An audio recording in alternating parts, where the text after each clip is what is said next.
소녀는 공원에서 혼자 울었습니다. 그러다가 나지막한 목소리로 노래를 부르기 시작했습니다. 이때 어딘가에서 낯선 목소리가 들려왔습니다. 노래를 참 잘하는구만. 고맙네. 학생 덕에 오늘 즐거운 오후를 보냈구나. 목소리의 주인은 백발이 성성한 노인이었습니다. 말을 마친 노인은 곧장 저쪽으로 걸어가 버렸습니다. 다음날 소녀는 다시 공원에 와 혼자만의 노래를 불렀고, 노인은 역시 어제와 똑같은 자리에 앉아서 눈을 지금시 감고 소녀의 노래소리를 감상했습니다. 그로부터 10년 후 소녀는 유명한 가수가 되었습니다. 그녀는 공원에서 자신의 노래를 들어주었던 노인을 잊을 수 없었습니다. 그래서 어느 겨울 오후 그녀는 어린 시절 노래를 불렀던 공원에 가 보았습니다. 그런데 그 공원에 가서 오래도록 기다려 보았지만 그때 그 노인을 만날 수는 없었습니다. 공원에는 작은 의자만 홀로 있을 뿐이었습니다. 노인의 행방을 찾던 그녀는 그가 이미 세상을 떠났다는 것을 알게 되었습니다. 노인이 생전에 가깝게 지냈던 사람이 그녀에게 이렇게 말합니다. 그 노인은 듣지 못했습니다. 아마 어릴 적 큰 병을 앓아 그렇게 되었다라고 들었습니다. 그 이야기에 그 성공한 여자 가수는 놀라지 않을 수 없었습니다. 저는 순간 이런 생각이 들었습니다. 그 소녀에게 10년 전 그 소녀에게 그 할아버지는 혹 예수님은 아니셨던가? 원래 예수님이라는 것이 아니라 예수님은 존재해 계시지만 예수님이 우리의 삶에 어떻게 찾아오실까라고 이야기를 할 때 우리는 늘 신기한 것을 찾아봅니다. 하늘이 갈라지거나 아니면 우리의 삶 가운데 무슨 놀라운 기적이 일어나거나. 그런데 주님께서 성경에 이야기하실 때 늘 작은 소자 하나를 소중히 해라. 그 소자에게 하는 것이 나에게 하는 것이다. 그런 입장에서 따져보면 아마 그 소녀에게 노인은 당시에 가장 희망과 용기가 되어지는 예수님이었을 거라는 생각을 해봤습니다. 왜냐 그러면 그는 당연히 기도 잘 듣지 못했는데 그 어린 소녀의 노래를 들을 수 있었고, 그리고 거기에 대해서 찬사를 보낼 수 있었기 때문입니다. 정확하게 이 예화에서 이야기하고자 하는 것은 그가 과연 어떠한 청력을 가지고 있는가 이런 거는 아닐 겁니다. 분명히 한 노인의 작은 배려로 그 소녀는 10년 뒤에 아주 유명한 가수가 되었다라는 겁니다. 이 노인에게서 발견할 수 있는 것 한 가지는 바로 배려입니다. 배려라는 것은 어떻게 드러나는가라고 하면 바로 세심한 관찰에서 나오기 때문입니다. 그 할아버지는 눈물을 흘리던 소녀를 유심히 공원 벤치에서 봤습니다. 배려는 상대방의 관점에서 상황을 바라보는 것입니다. 근데 여러분, 세심히 바라볼 수 있었고 그런 말을 할 수 있었던 것은 어떤 연유에선지는 모르지만 명확한 한 가지는 사랑 때문입니다. 사랑할 때 우리는 타인에 대해 관심을 가지게 되어지고 세심히 관찰하게 되어지는 것입니다. 그리고 남이 잘 볼 수 없는 것까지, 또 그 자신이 잘 볼 수 없는 것까지 보게 되어지는 것입니다. 예수님과 베드로 이 사이에 예수님에게서 드러나는 한 가지는 배려였습니다. 예수님은 베드로가 작은 데서 넘어진다는 사실을 이미 알고 계셨습니다. 그래서 그의 부인에 대해서, 그 부인이 아니라 그의 부인하는 것에 대해서 예수님은 명확히 집어주셨습니다. 베드로는 여정 앞에서 무너졌습니다. 그렇습니다. 우리의 인생이 대단한 것에 넘어지는 것 아닙니다. 믿음이라고 이야기하는 것이 사탄과 싸워서 큰 상처를 입어 그렇게 우리가 넘어지는 것은 아닙니다. 우리는 사소한 것 때문에 마음이 상하기도 하고 사람에게 등을 돌리기도 하고 오랫동안 믿어왔던 예수님과 작별을 고하기도 합니다. 그런데 이런 사람들이 서울에는 얼마나 많은지 모릅니다. 그들을 가리켜 가나안 성도라고 이렇게 이야기를 하고 있습니다. 교회를 다녔지만 더 이상 교회를 다녀야 될 이유들을 찾지 못한 채 참 많은 사람들이 방황하고 있습니다. 그렇습니다. 예수 믿는 것이 명확히 대단한 것처럼 보이고 그리고 천국을 소유한 것처럼 보이지만 실질적으로 우리는 참 배려 없이는 살아갈 수 없는 그런 연약한 자들입니다. 베드로 참 멋있습니다. 수제자라고 불릴 수 있는 것, 그의 믿음, 그의 행동 명확하게 드러났겠죠. 그러나 주님은 아셨습니다. 작은 데서 넘어질 수밖에 없는 그 상황. 예수님은 그가 여정 앞에서 무너지고 3번 부인할 것을 아셨습니다. 베드로는 종과 하속들이 추워서 숯불을 피우고 서서 쬐일 때 함께 쬐다가 예수님을 부인했습니다. 예수님은 이 모든 상황, 베드로가 부인하던 상황을 세심하게 관찰하셨음을 요한복음 21장 전체를 읽어보면 잘 알 수 있습니다. 왜 그렇겠습니까? 그것은 예수님은 실패한 베드로를 사랑했기 때문이며 또한 회복시키기 위해서였습니다. 그래서 예수님의 배려라는 것은 늘 언제나 우리를 위하여 세심하게 준비하십니다. 우리의 연약하고 부족한 상황을 이미 다 알고 그것을 잘 관찰하십니다. 우리가 어디에서 무엇 때문에 넘어졌다라는 사실을 주님은 명확하게 관찰하고 있습니다. 왜요? 바로 우리를 사랑했기 때문이고 또한 그곳에서 회복시키기 위해서입니다. 저와 여러분을 향한 주님의 그 배려는 얼렁뚱땅 이런 것 아닙니다. 철저하게 그리고 세심하게 그리고 하나도 틀림없이 저와 여러분들을 사랑하고 지금의 자리에서 회복시키기 위하여 준비를 하고 있습니다. 오늘 본문은 바로 그와 관련되어진 핵심적인 이 베드로를 치유하시는 모습을 담고 있습니다. 그런데 놀라운 사실은 무엇인가라고 하면 예수님께서 베드로의 실패를 치유하시고 회복시킬 때는 그의 가장 큰 약점을 드러나게 하시고 그리고 그 약점을 직면하게 하심을 통하여 그것을 뛰어넘게 하고 있다라는 사실입니다. 저는 오늘 저와 여러분들이 이 배려에 대한 마지막 설교를 함께 나눔을 통하여 우리 또한 우리 인생의 가장 실패와 같이 우리 인생의 가장 큰 트라우마를 가져다 줄 수밖에 없는 그 아픔, 그것을 더 이상 직면하고 싶지 않지만 그러나 그것의 직면함을 통하여 우리의 한계, 우리의 아픔을 뛰어넘게 하시고 우리로 하여금 거룩한 하나님의 제자가 되게 하시는 하나님의 은혜를 누릴 수 있기를 축복합니다.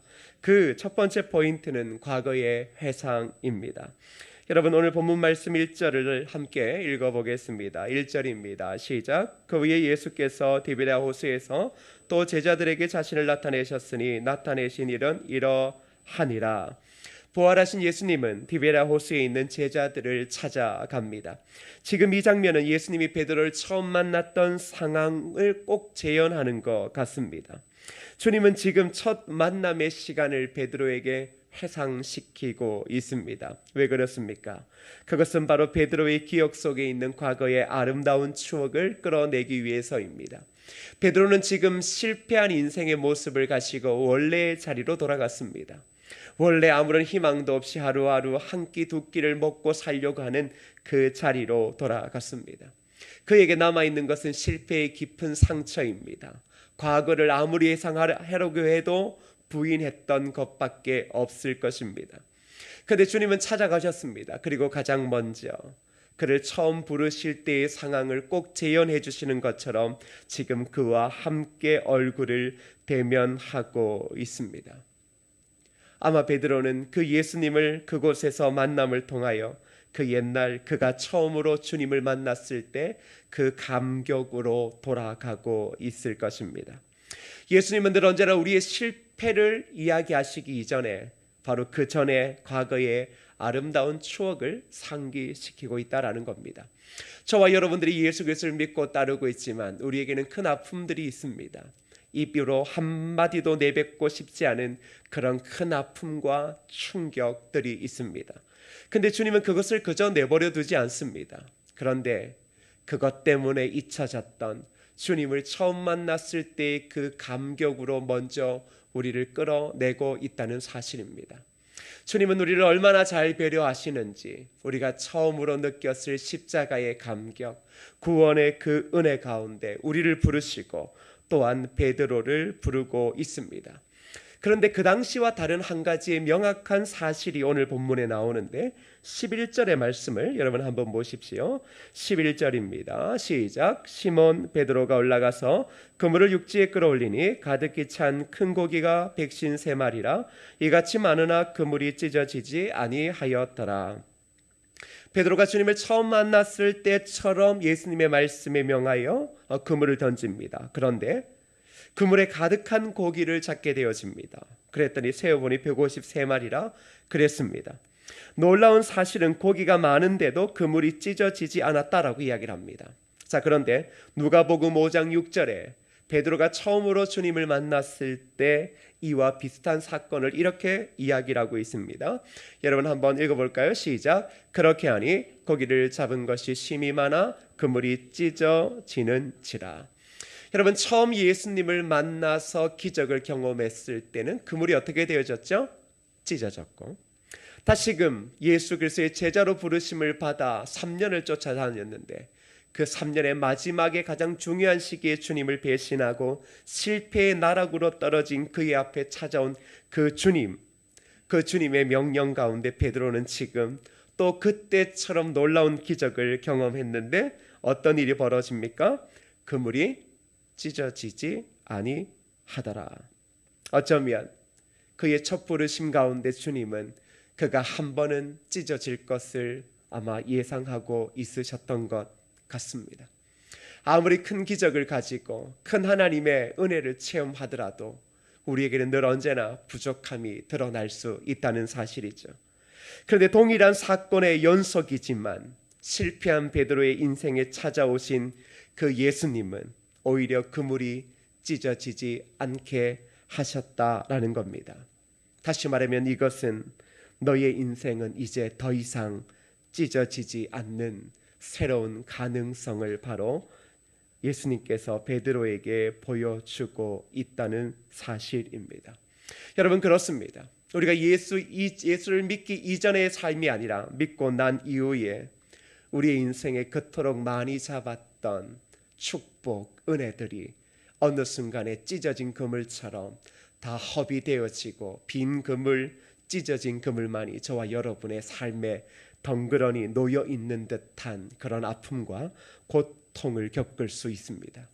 그래서 내가 예수를 믿고 있지만 실패했다라는 생각에 잠 못 이루고 부끄럽기도 하고 오래도록 살고 믿음의 가문이고 신앙도 있지만 실질적으로 가진 것은 찢어진 그물, 낡아 빠진 그물밖에 없다는 사실 앞에 내 인생은 믿음도 실패하지 않았는가 그렇게 생각되어집니다. 그런데 주님은 그런 우리의 연약함을 이미 익히 아시고 그리고 그 연약함 가운데 무엇이 가장 약한지 또한 아시고 우리를 회복하시기 위하여 배려의 주님으로 우리에게 찾아오고 있습니다. 그리고 처음 주님을 만났던 그 상황을 똑같이 재현하면서 그 당시 우리가 예수 그리스도를 구주라 고백했을 때 이제는 더 이상 이 땅의 삶에 여한이 없는 것처럼 오직 주님만을 위해 살겠다라고 했던 그 구원의 감격을 다시금 회상시키고 있습니다. 여러분 왜입니까? 바로 그 실패를 회복시키기 위해서입니다. 그런데 주님의 입장에서는 그것은 실패가 아니라 연단이었던 것 같습니다. 그래서 가장 먼저 베드로에게 찾아오셔서 과거를 상기시키시고 오히려 찢어지지 않는 그물을 바라보며 희망찬 너의 미래, 실패에서 회복되어져서 더 이상 찢어지는 그물이 아니라 찢어지지 않는 정말로 사람을 낳되 가득 남아서 그물이 찢어지지 않고 수많은 영혼이 주님께 돌아오게 하는 그 사람을 낳는 어브로의 희망찬 미래를 이제 지금 그에게 암시하고 있다라는 겁니다. 저는 여기에서 참 우리가 소망을 가져야 될 게 그렇습니다. 저와 여러분들은 우리의 눈으로 실패라고 이야기할 수 있습니다. 그런데 주님은 어떻게 하십니까? 그 실패가 깊어지고 소망이 보이지 않을 때 오히려 찾아오십니다. 그리고 찢어지지 않는 그물을 경험하게 하십니다. 왜겠습니까? 너희 인생에 실패는 없기 때문입니다. 예수 그리스도의 십자가의 구원을 누리는 사람들의 삶에는 실패라고 하는 단어는 존재하지 않기 때문입니다. 왜 그렇습니까? 주님이 우리의 실패를 실패로 내버려 두는 것이 아니라 그것을 회복시키시고, 그리고 우리로 하여금 참된 예수 그리스도의 제자, 그리고 사명을 이루어가는 자로 만드시기 때문입니다. 사랑하는 성도 여러분, 지금 혹 실패라고 이야기를 할 수 있겠습니까? 그렇다면 기억하십시오. 여러분의 삶의 희망찬 미래를 위하여 주님은 지금 여러분에게 배려를 베풀고 있습니다. 그리고 처음 주님을 만났을 때 그 구원의 감격을 끊임없이 회상시키고 있다는 사실입니다. 두 번째 포인트는 숯불입니다. 요한복음 21장 9절 말씀을 함께 읽어보겠습니다. 9절입니다. 육지에 올라보니 숯불이 있는데 그 위에 생선이 놓였고 떡도 있더라. 숯불을 준비하신 이유, 그 이유는 베드로의 과거를 조용히 상기시키기 위해서입니다. 우리 주님은 직접적인 책망을 하지 않으십니다. 그런데 직접적인 책망은 누구한테 했습니까? 바리새인 사두개인에게 했습니다. 그러나 주님이 사랑하시는 제자들에게는 그렇게 책망하지 않으십니다. 오히려 그의 과거를 조용히 상기시킵니다. 그리고 간접적으로 그때의 사건을 떠오르게 하고 있습니다. 주님은 무조건 베드로의 실패를 덮어주는 것은 아니었습니다. 실패를 직면하게 하시는 겁니다. 베드로에게 있어서 숯불은 치욕의 물건입니다.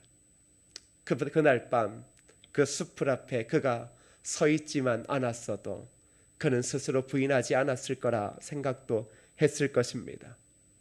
그런데 추위에 그는 그 숯불 앞에 섰습니다. 근데 그 추위는 단순히 육체적인 추위뿐만 아니라 영적인 추위감이었을 겁니다. 근데 그 숯불 앞에서 그는 아주 나약하게 예수 그리스도를 부인하고 저주하고 말았습니다. 더 이상 그 단어를 떠올리기 싫어할 겁니다. 숯불이라고 하는 것에 가까이 가는 것조차도 그 스스로가 심적으로 아주 고통스러워할 것입니다. 그런데 주님의 가장 귀한 회복은 무엇이냐 그러면 우리가 무서워하고 우리의 실패가 담겨져 있는 그 사건을 그저 지우개로 지우시지 않는다라는 겁니다. 오히려 주님은 그것을 직면하게 하십니다. 직면하게 하심을 통하여 우리로 하여금 그 나약함 속에서 그 실패의 물건과 사건을 뛰어넘어 오히려 거룩하고 영광스러운 하나님의 사람으로 서기를 원하신다라는 겁니다.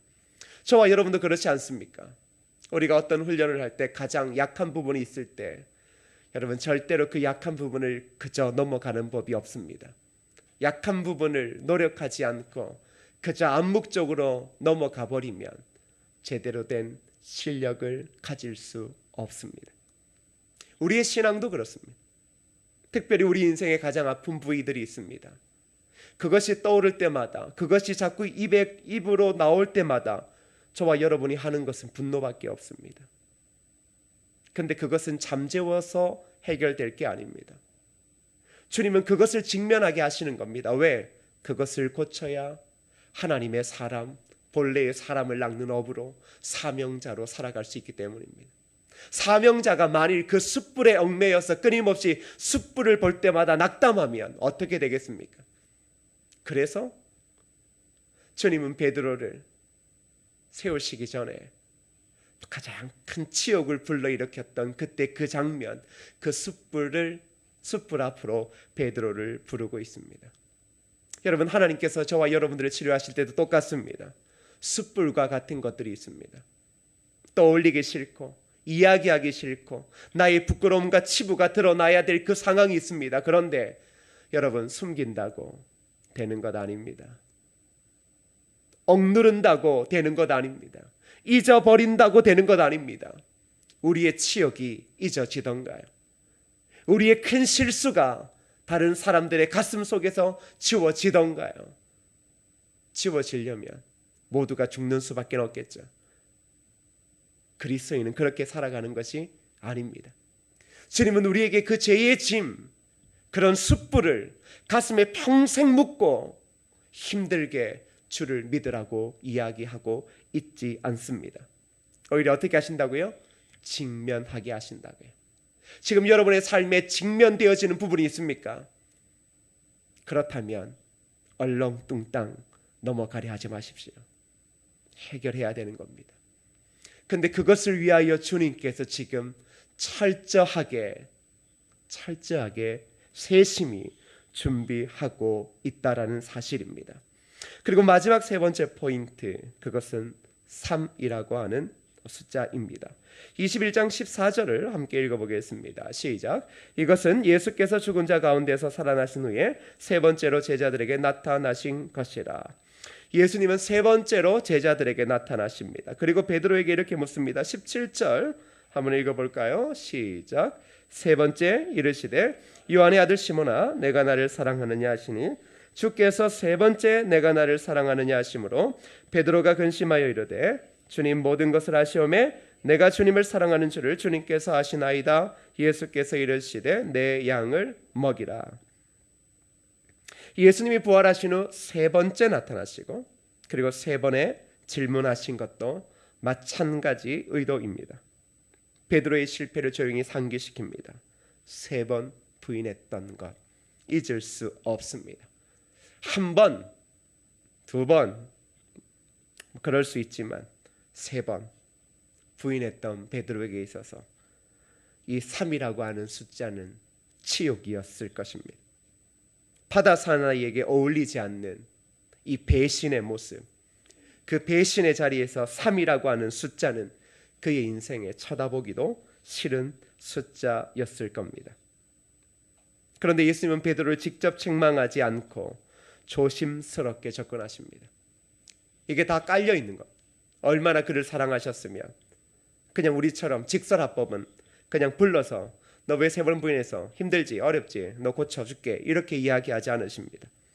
매우 조심스럽게 그리고 체계적으로 그의 가장 큰 아픔, 그의 실패의 원인, 실패의 사건과 행동 가운데 주님은 그를 직면하게 세우십니다. 왜 그러실까요? 그것은 인간을 아시기 때문입니다. 베드로가 얼마나 힘들어 하시는지를 알기 때문입니다.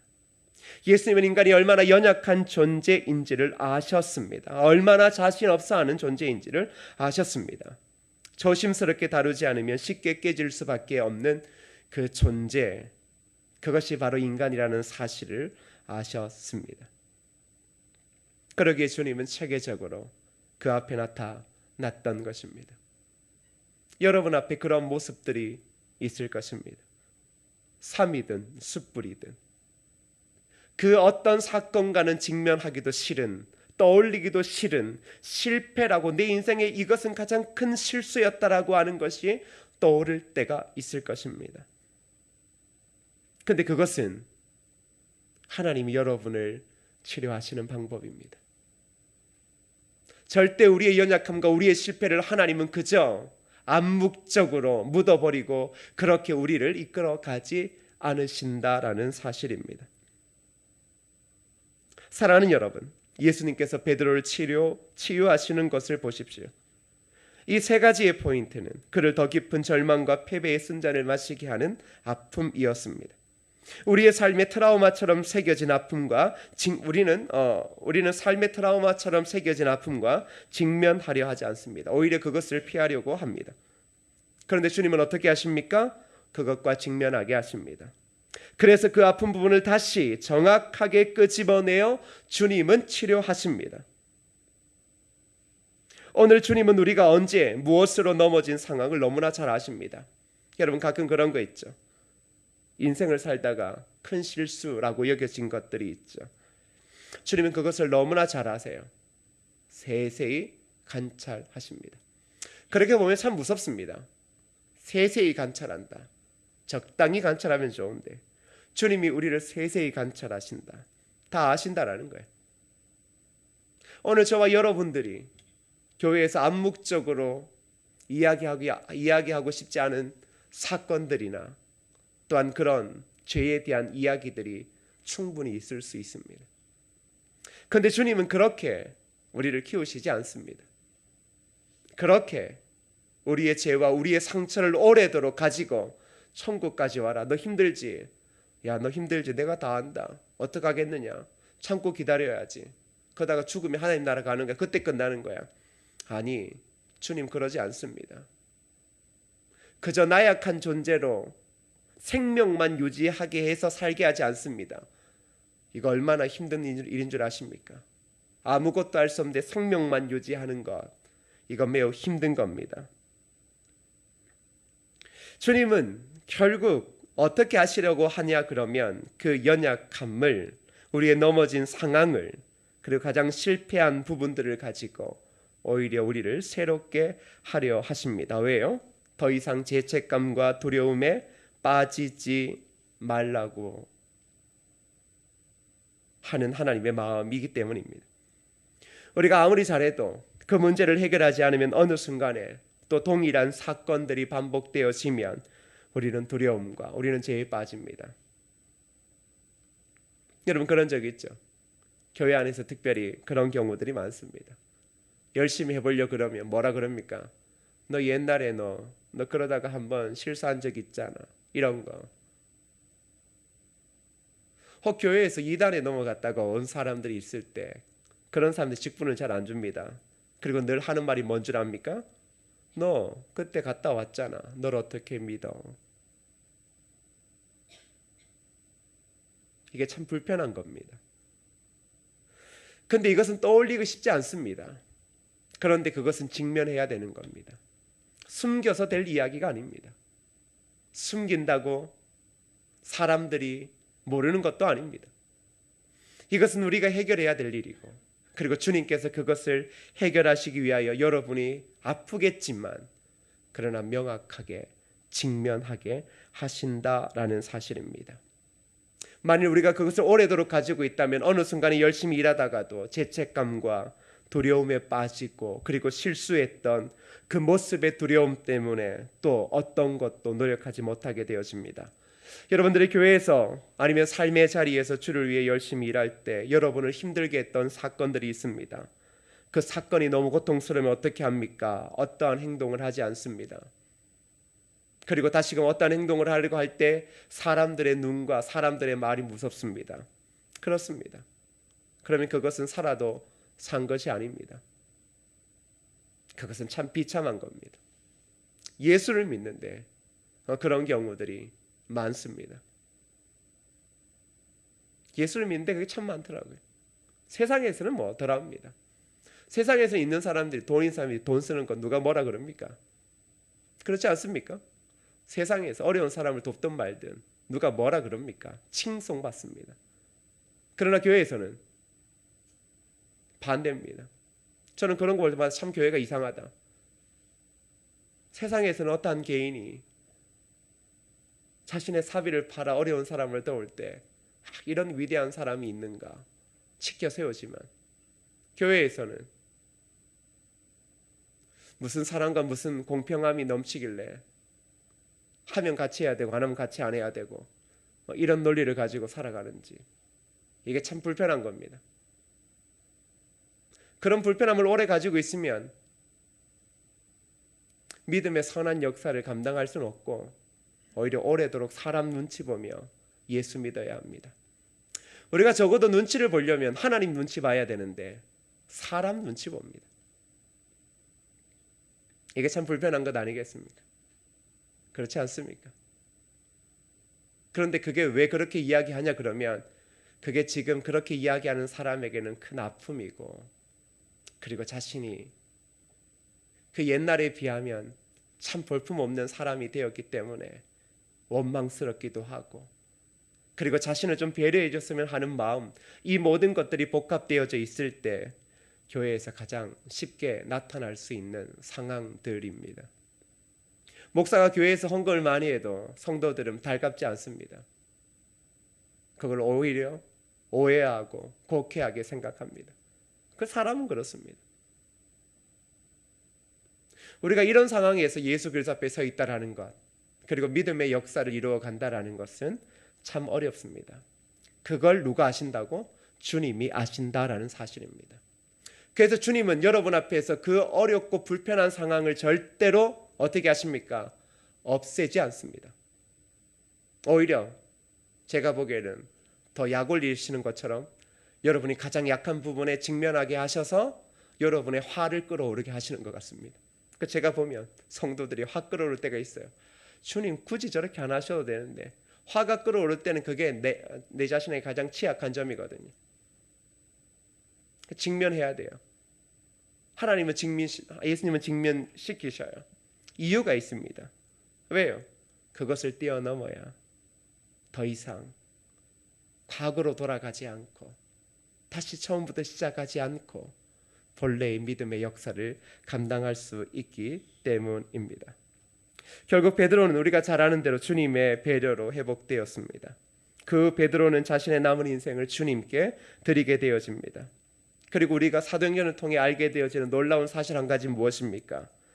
그로 통하여 기독교의 역사는 새로운 전기를 마련하게 된다라는 것입니다. 하나님의 목적은 무엇인가? 주님의 목적은 무엇인가? 너 마음 힘들지? 그저 울고 조금 치료해주기 위해서 그런 것 아닙니다. 예수를 믿는 게 삶이 좀 힘드니까 와서 좀 울다가 가면 좀 일주일 버티고 그런 게 아니라는 겁니다. 그런 거는 세상 노래 들어도 되고 세상에 좋은 이야기를 하는 사람들의 강의를 들어도 되고 좋은 시인들의 시를 한 편 읽어도 해결될 수 있는 겁니다. 그런데 주님은 그저 우리에게 교회에서 눈물 좀 빼내려고 주님 그렇게 하지 않습니다. 그러니까 주님의 생각은 저속하지 않습니다. 목사의 생각은 저속합니다. 왜? 그 눈물 좀 짜내자 뭐 이런 거죠. 눈물 좀 짜내면 뭐 은혜가 있는 것 아닌가? 뭐 울면 은혜다 뭐 이런 논리가 한국에 깔려 있으니까. 근데 주님은 그런 거 아니라는 겁니다. 너 힘들고 어렵지? 내 위로해 줄게. 그래놓고 아무런 소망도 꿈도 없이 그냥 그렇게 넘어가시는 분이 아니라는 겁니다. 아니 그럴 것 같았으면 그거 생각도 안 나게 하시겠죠. 하나님은 저와 여러분을 통하여 하나님 나라 역사, 매일마다 쓰여지는 그 역사에 새로운 전기를 마련하려고 하십니다. 늘 언제나 전환점과 늘 언제나 새로운 변화가 있는 것입니다. 베드로의 그 순간에 그 실패 그리고 그를 향한 주님의 놀라운 배려를 통하여 결국 베드로는 기독교의 역사를 새롭게 썼을 뿐만 아니라 결국 그로 인해 우리가 변화되고 인류가 변화되어졌습니다. 바로 그것을 하기 위하여 예수님은 베드로를 배려하셨고 그리고 철저하게 그의 가장 아픈 사실, 그의 취약한 약점에 직면하게 하셨던 것입니다. 그렇다면 이렇게 생각해 보면 아주 좋습니다. 내가 가장 취약한 부분에 지금 어려움을 경험하고 있다면, 그것과 지금 한번 심하게 부딪히고 있다면, 인생이 무너질 듯한 그러한 고통 가운데 진짜 힘겨워하고 있다면, 요거 지나면 내 인생의 새로운 전기, 예수 그리스도의 제자로서 새로운 전기를 마련하게 되는구나, 이렇게 생각하시면 됩니다. 그저 예수를 믿으면 내적인 변화만 있는 것이 아니라 결국 우리의 삶의 전 영역의 변화를 만들어 온다는 사실입니다. 주님이 우리의 그 아픔의 사실에 직면함을 통하여 그 직면을 뛰어넘을 때 결국은 우리의 마음의 평안뿐만 아니라 그 마음의 평안을 누리고 살아가는 우리의 모든 삶의 전 영역에 새로운 하나님의 변화가 시작되어진다라는 것입니다. 그러면 배려는 어떤 힘을 가지고 있습니까? 미래를 창조하는 힘을 가지고 있는 것입니다. 주님이 바로 그 배려를 지금 저와 여러분에게 힘들겠지만 우리의 삶의 가장 큰 약점, 가장 취약한 부끄러움을 직면하게 하심을 통하여 우리를 지금 새롭게 하시려고 하는 겁니다. 그래서 오늘날 우리의 기도, 오늘 이 밤에 우리의 기도는 어때야 됩니까? 인생의 새로운 전기를 마련하게 하는 그 은혜를 더욱더 크게 누릴 수 있도록 도와달라고. 그리고 결국은 내가 가장 아파하고 가장 큰 실수와 큰 실패처럼 보이는 그 가장 취약한 문제에 오히려 기쁨으로 직면하며 그리고 하나님의 배려와 하나님의 치유의 손길을 받아들일 수 있는 믿음을 허락하여 달라고. 하나님 앞에서 그리스도인은 실패 없습니다. 세상이 말하는 성공과 실패의 기준 말고 하나님 앞에서 우리는 실패 없습니다. 하나님은 그렇게 하지 않습니다. 하나님은 실패하지 않으십니다. 하나님은 저와 여러분에게 주신 사명을 어떤 식으로라도 이루실 겁니다. 저는 그거 믿습니다. 그런데 여기에 제 생각이 들어가서 힘들 것뿐입니다. 이왕 이룰 거 어떤 생각까지입니까? 한 10,000명 되는 교회 목사로서 이루면 좋을 걸. 이런 이 세상의 이속이 들어가는 순간부터 그때부터 신앙이 더 꼬이고 어려워지는 겁니다. 지금 저와 여러분들이 지금 생각하는 게 뭡니까? 별 다를 거 없습니다. 그러나 실질적으로는 그 모든 것들은 그 다음의 문제입니다. 일단 우리는 직면해야 됩니다. 근데 솔직히 직면하게 하시는 하나님이 감사합니다. 여러분과 저는 힘들 시간을 보낼지 모르지만 그러나 이 직면 뒤에 있을 그리고 이 실패와 이 부끄러움 그 사실 앞에 부딪히고 힘들어하는 그 시간 뒤에 있을 하나님 나라의 새로운 역사가 저와 여러분 하나님의 교회를 통하여 이루어진다는 그 사실을 생각해 보면 그래 지금 우리가 의식 있고 생각이 있고 그래도 버틸 힘이 조금이라도 있는 우리가 직면하고 있다라는 이 사실이 오히려 감사할 뿐입니다. 사랑하는 여러분, 저는 절대 쉽다고 이야기하는 것 아닙니다. 베드로는 진짜 힘들었습니다. 숯불을 보더라도 주님 앞에 고개를 숙일 수밖에 없었고 물고기가 잡히더라도 고개를 숙일 수밖에 없었고 3번 물으실 때에도 고개를 숙일 수밖에 없었습니다. 그런데 주님의 의도는 그 뒤에 있습니다. 이제 그것이 전혀 기억이 남지 않고 그 실패와 그 죄의 죄책감에서 이제는 온전히 자유함을 얻어 성령의 그 능력을 통하여 결국은 새로운 하나님 나라의 역사의 미래를 창조하는 그곳에 주님의 진정한 배려의 목적이 있었습니다. 사랑하는 성도 여러분, 오늘 곧 죽을 것 같아도 죽겠다라고 이야기하지 말고 하나님께서 나를 통하여 새로운 정기를 마련하실 거다. 오히려 그것을 힘들고 슬퍼도 그렇게 입을 띄며 나아가십시오. 우리에게는 늘 언제나 예수님의 십자가라고 하는 배려가 있었습니다. 그 배려가 오늘도 유한하게 우리에게 다가오고 있습니다. 주님은 여러분을 한 번도 포기한 적이 없으시고 그리고 하나님의 계획대로 여러분의 인생을 만들어 가고 있습니다.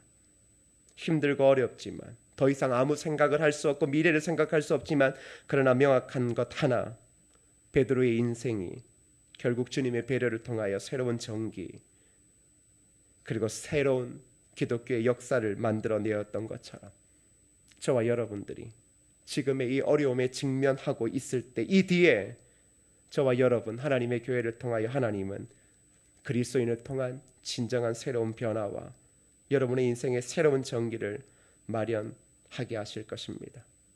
그래서 우리가 나중에 우리의 약함을 강함으로 바꾸셨던 그 하나님을 노래할 것이고 그런 하나님을 노래하는 그 진정한 찬양을 우리의 자손 대대로 듣게 함을 통하여 우리의 자손들도 결국은 예수 그리스도의 깊은 배려를 통하여 우리처럼 예수 그리스도의 그 은혜와 복음을 세상 가운데 전하는 위대한 하나님의 자녀가 되어질 것입니다.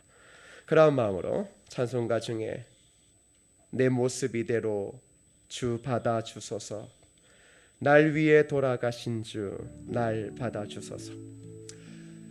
옛날 우리가 참 많이 불렀습니다. 그렇죠? 그러니까 우리의 모습이 뭡니까? 옛날 어른들의 모습은 무슨 모습이에요? 아무것도 없었죠. 그냥 시골에서 방 한 칸에 아무것도 없었죠. 그때 주의 은혜 받아서 뭐라고 고백했습니까? 주님, 내 모습이 이거 참 이거 보잘것없는데 이대로 받아달라고. 날 위해 돌아가신 주님, 내 참 힘들고 연약하지만 이 모습 좀 받아주시면 안 되겠냐고. 그렇게 옛날 어른들이 이 노래 부르며 펑펑 울었습니다. 지금 저와 여러분이 고백할 거 이거밖에 없겠더라고요. 내 모습 이대로. 힘드시고 어렵고 마음의 중심 잡기 어렵고 참 때로는 치욕적이었던 실수들이 생각나는데, 여러분 고백하셔요. 내 모습 이대로 주 받아주소서. 날 위해 돌아가신 주 날 받아주소서. 그렇게 주님의 십자가를 붙들고 고백할 때 주님 그러실 거예요. 안다, 내가 너 안다. 그리고 내가 네 모습 그대로 내가 다 받아준다. 그게 바로 우리 주님 아니겠습니까?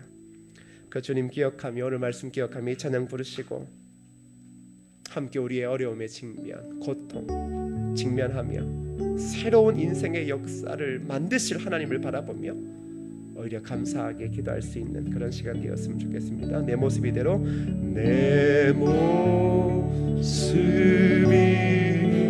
이대로 주 받아주소서. 날 위해 돌아가신 주 날 받아주. 내 모습 이대로